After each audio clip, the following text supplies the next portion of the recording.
বাবা তুই এসছিস, আয় আয় আয় আয় আয়, চলাই চলাই চলাই চলাই চলাই। অত দূর থেকে কটার সময় বেরিয়েছিস?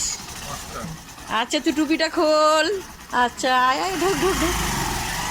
হ্যাঁ, এই যে আমার দিদির ছেলে, কোনটা বলো তো? বড়দির ছোট ছেলে। কোথার থেকে এসছে বলে দাও? বর্ধমান। বর্ধমান থেকে বাইক নিয়ে এসছে, কারণ মাসির সঙ্গে দেখা করতে। কত সকালবেলা বেরিয়েছে। চল চল চল আয়। হ্যাঁ, এই সাইড করে গাড়ি রাখ, গেটটা দিয়ে দে।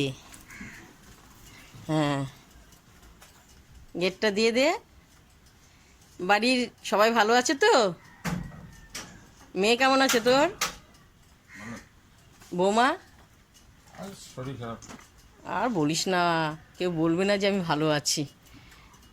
তো চল, কিছু টিফিন টিফিন খেতে হবে।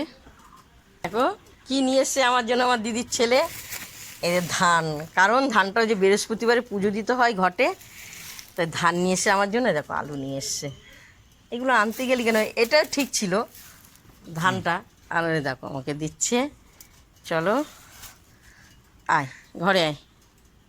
না না, আয় আয়। ও চুল কাটবি? আয়, চলে আয়। ও গঙ্গা জল নিতে এসছে বর্ধমান থেকে ত্রিবেণীতে। ও যতবার আসবে ড্রাম নিয়ে আসবে। চলো, দেখো ওই লুচি ভাজা হচ্ছে। দিদির ছেলেরা এসে না খেয়ে যাবে, এরা কতগুলো ভেজেছি। এর সঙ্গে করা হয়েছে লুচির সঙ্গে সয়াবিন আলুর তরকারি। খেতে দেবো আমি, এক এক করে সব বাড়বো, তরকারিটা দেওয়া হবে। তো দেখো যে আমি লুচি করেছি, দিদির ছেলেরা খাচ্ছে। এই দিদির ছেলে কাকদ্বীপে থাকে, দিদির ছেলে আমার বড়দির ছেলের কথা শুনে ও চলে এসছে। তো দেখো, ওকে আমি নিমন্ত্রণ করিনি, ও চলে এসছে সকালে টিফিন।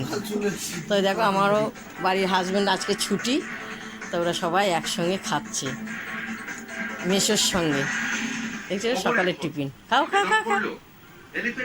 তো দুপুরে খাওয়া দাওয়া করে যাবি পিন্টু, দুপুরে খাওয়া দাওয়া করে বাড়ি যাবি। ওর বর্ধমান তোমাদের বলেছি। ভালো হয়েছে সয়াবিন আলু? হ্যাঁ, খুব সুন্দর হয়েছে তো।